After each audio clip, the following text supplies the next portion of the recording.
Good morning, everyone. I think we're recording. What I'd like to do today is run you fairly quickly, and I always say that, but I still try and maintain about that half-hour session time through two tools, and I'll explain them briefly. I can't go into the full detail of it, but at least you'll get the gist of it. That I've been using in my practice often, still do actually, called the Circle of Concern, the Circle of Influence. That's one of them.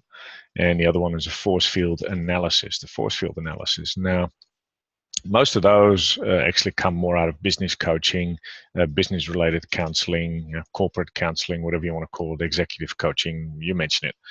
But I think you can use both tools with counseling clients as well, quite well actually.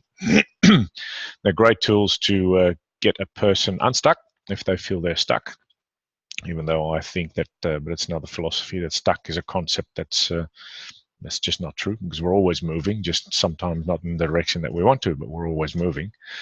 And the Circle of Concern one is one, again, that comes out of Circle of Concern, Circle of Influence, is one that can help us make decisions.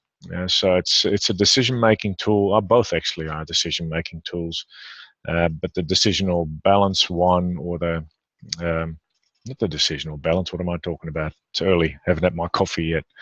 The force field analysis one is more when people seem to be stuck between choices, between one or two or three things, whereas the Circle of Concern, Circle of Influence one often helps people to get to a point where they feel they can move again, even though I think, again, another philosophy, another cup of coffee, glass of beer, glass of wine, is that we're always moving, just not always in the right direction, or in the direction that we want to go. All right, I'm going to share my screen, so see how we go. I'll actually do the force field analysis one first. All right, here we go. That comes up, hopefully. Yep, there we are. Okay, now the force field analysis is a tool I didn't know of until 2007, 2008, maybe even slightly before, when I was still doing a lot of business coaching. So working with fairly corporate types, doing business coach type stuff to help their businesses move along more, make more profits, decrease cost, etc., etc. And a lady pointed this one out and said, "Oh, I use that often to come to decisions about what to do when I'm stuck between two options." I said, "Oh, never heard of it." Well, anyway, long story short, it's a tool that was developed in the 1940s, more for a social psychologist guy, Kurt Lewin. Oh, you can read that there anyway. And look up that website, hey, Mind Tools, because that's when you can read a lot more about it. There's plenty of information on it. But what I do with this one now, and I'll explain it briefly, is use it with counseling clients as well. If they think it's either going this way or it's going that way and they just don't know where to go with it, I use a force field analysis to get their minds a little bit clearer on, okay, what to do next. So the whole idea, and I explain it to clients often, I'll have this printed out on a piece of paper, so I'll actually put it in front of them, or I draw it. Now, it's fairly easy to draw. You just put a big, well, like this, you put a big rectangle in the middle, and you put forces for and forces against next to it, and then you start working with them. So the way I explain it to people and say, look, if you are stuck between, or if there is something you want to do but you just don't know how to go about it, so it's either stuck between or wanting to make a change and not knowing how to go about it, say, look, say that I'm doing career counseling, for instance, say, well, should I actually leave my job and find something else? Or should I tell my boss that I'm not happy with the things that are going, the way things are going, and should I, tell him to change things around or to help me out or whatever? And say, great. So then I would say, okay, write that down as your proposed change. So the idea is to get as clear as possible about that. Get as much clarity about the proposed change as possible. Say, right, now we've got that. Is that how what you're contemplating? Most people say, yeah, okay. Now, with everything, and that's how I explain it as well, there's always pros and cons to everything. A coin always has a flip side. There's always pros and cons, consequences, etc., to each choice you're making.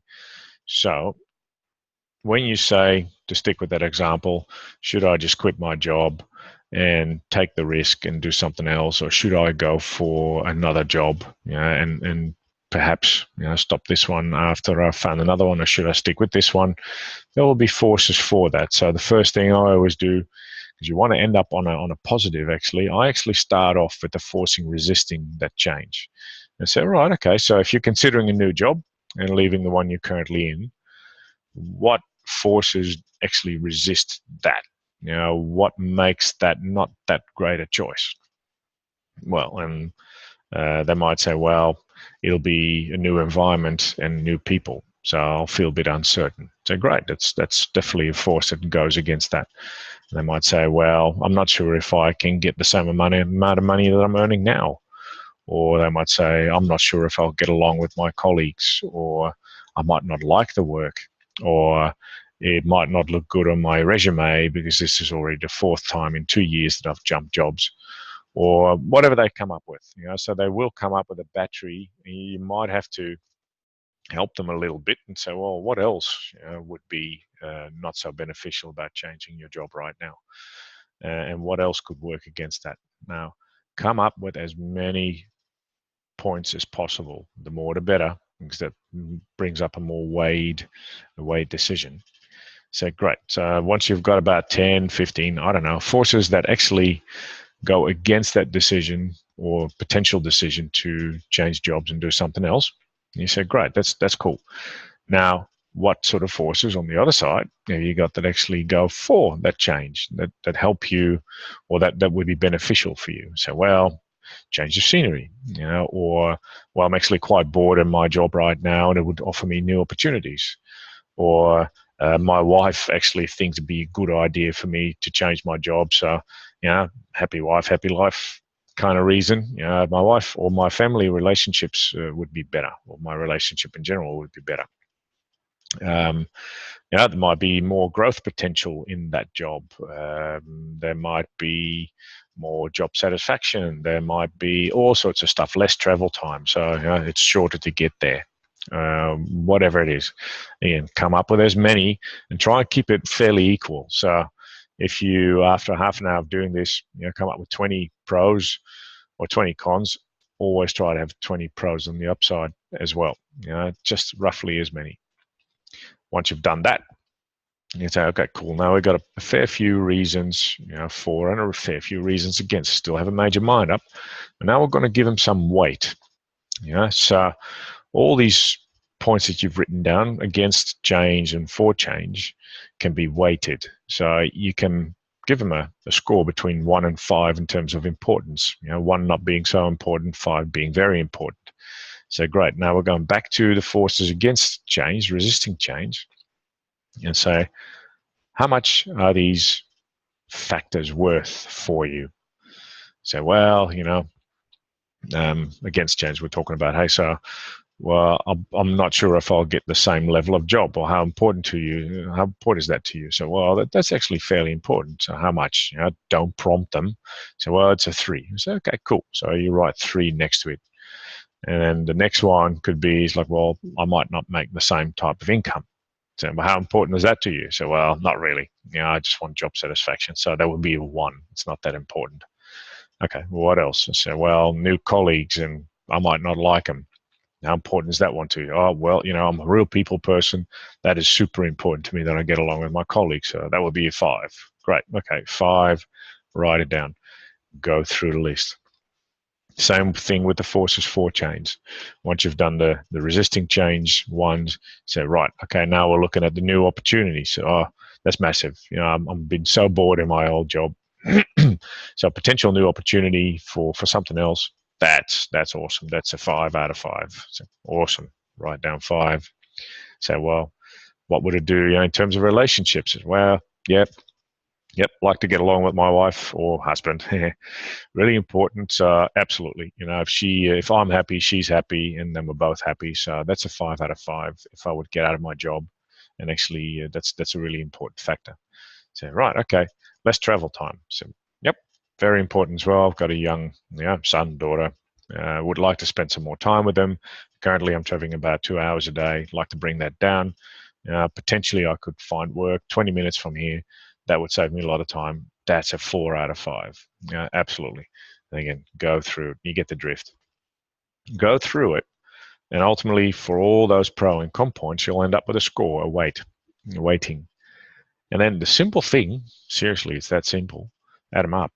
Yeah. So add all the points up on the left-hand side and on the right-hand side, and say, well, add them up. So what you get, well, emotionally you don't get much, but because you've given those options or those forces a weight, you should end up with a score underneath the line that quite clearly reflects what this person thinks about it. So what can you see visually? I always say it's a logical decision maker. What it allows you to do is give you a score that logically, when you've done the weighting, should give you an indication whether it's a smart thing to move or not, to do something. So say that this guy or girl that we're working with says, well, with the job, comes up with 25 points against, or probably more if you do a fair few factors. Say that these come up with 30 points against and 23 points for change. Now, logically, when you would look at that sheet after you've done that exercise, logically, you can say, well, at the moment, it seems that the forces against changing your job are a bit stronger than the forces for changing your job. So just purely looking at this sheet, you would think that staying in your current job right now is the better choice. Now, that's obviously not entirely true. It's only logically true. There could still be plenty of emotional and psychological reasons to do it. But just purely looking at the weighting of the factors, it seems not the smartest choice. Now, you can muck around with that, and that's probably what this page will tell you too.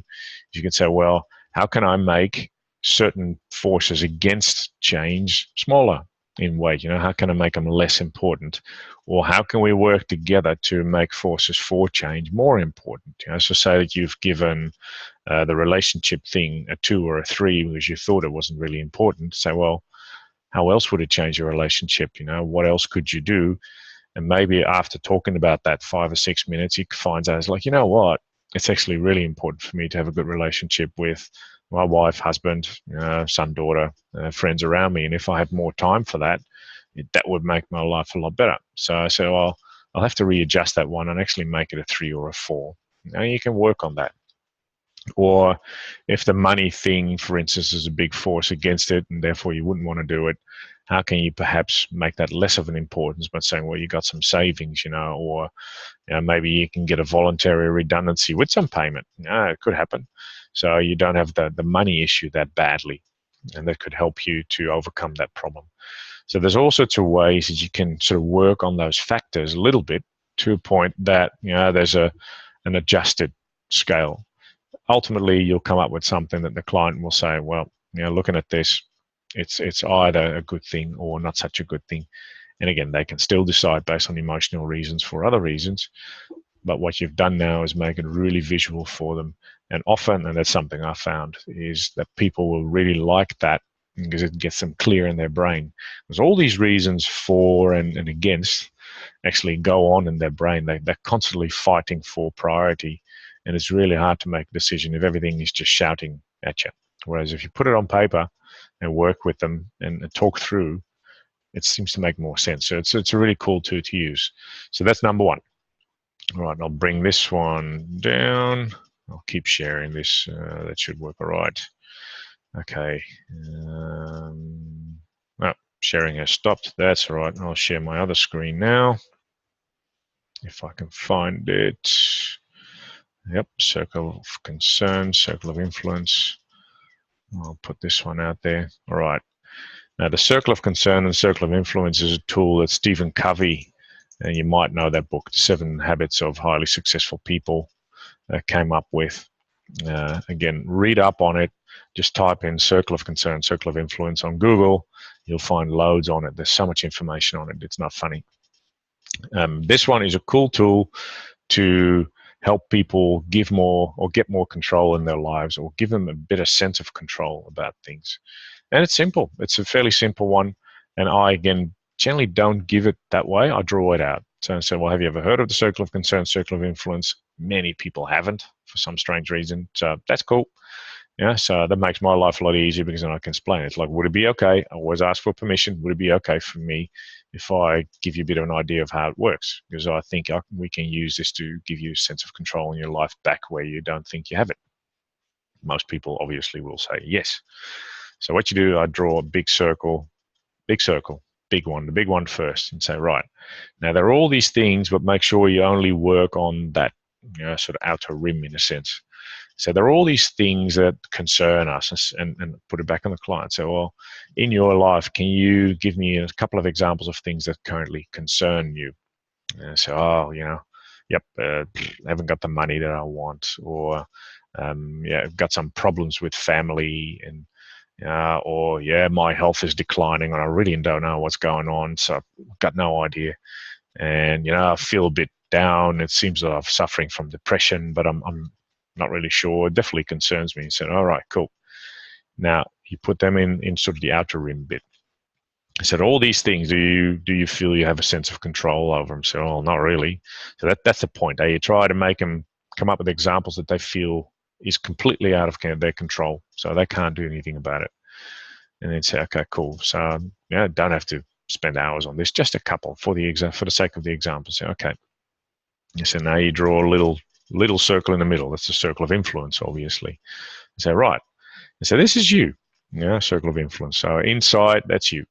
This is the stuff that you actually control at the moment, that you feel is fairly well under your control, or at least you can manage it to a very high degree. So what would it be? It said, well, I can control my attitude. So yeah, that's a good one. Yeah, definitely attitude is one that comes up very often, actually. I can control my driving style on the road. So yep, definitely. I can control my work hours. Yeah, to a degree, maybe. Yeah. I have influence on what I eat and what I drink, all the standard examples that people come up with, and make them come up with a couple of things that they have a sense of control over already. Yeah, so you got 3, 4, maybe 5 examples. You don't have to write them in the circle, obviously, but just write them down. Now, then you say, okay, cool. Bring it back to the reason why they came to you for. Perhaps they say, well, I'm feeling down. I can't seem to control my mood, and it seems a big concern to me at the moment because I don't want to feel down and moody and whatever. So right, okay, so that seems outside your control. That seems in that bigger circle, the circle of concern and not the circle of influence. Like, yeah, absolutely. So okay, but you just told me that you are able to control your attitude. Is that true to a degree? So yeah, I can, but I can't control my mood. I said, okay, that's all right. Yeah, sometimes it just happens. Sometimes you just feel you wake up feeling down. It's possible. So right now, the whole idea, what happens to a lot of people, and that's something you'll have to explain. So a bit of psychoeducation. Would it be okay if I give you a little bit of psychoeducation? Absolutely. Generally, people are fine with that. So what often happens is that in our lives, as things go, as we move along, that it seems that the circle of concern, and I do it this way, so it seems that the circle of concern is constantly encroaching, is pressing on, is pushing on our circle of influence. And it seems that the more we get into this headspace of, all these things are outside my control, there seem to be more of them. So it seems that the circle of concern is pushing on to the circle of influence to the point that the circle of influence actually becomes either non-existent or very small. Now, what we're trying to do here, and what this exercise is helping you to do, say, well, how can we make our circle of influence bigger again? And how can we find pieces of concern that actually already are in our influence, that we have some form of influence over?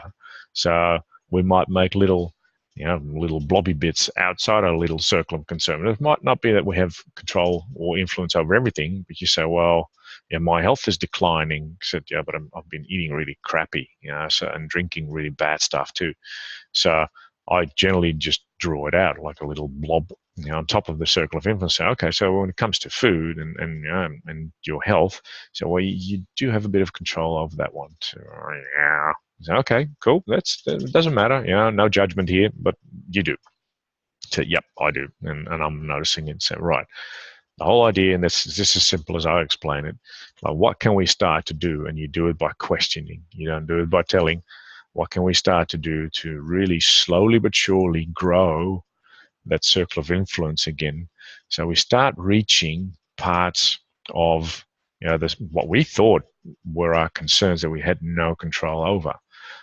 Some people, for instance, in my practice, because I do a lot with mindfulness, they say I've got this racing heartbeat, or racing heart, and I can't control my anxiety, where I start to shake and shiver. So right, okay. So then we do a mindfulness exercise where actually 9 out of 10 times things start to calm down. It's just the way it is with mindfulness. I said, okay, so you do that mindfulness exercise, and then you go back to your circle of concern, circle of influence. Say, right, so you just told me, that it's really hard for you to control your trembling or to stop your racing heart. So on the other side, on the other hand, we've just been doing an exercise where just by focusing on your breathing and just concentrating and really focusing strongly, you've noticed, and 9 out of 10 times people do, that your heart rate slows down and actually your trembling stops or minimizes. So just by focusing on your breathing, in what way did you have control then? So, well, apparently I did. I did a little bit.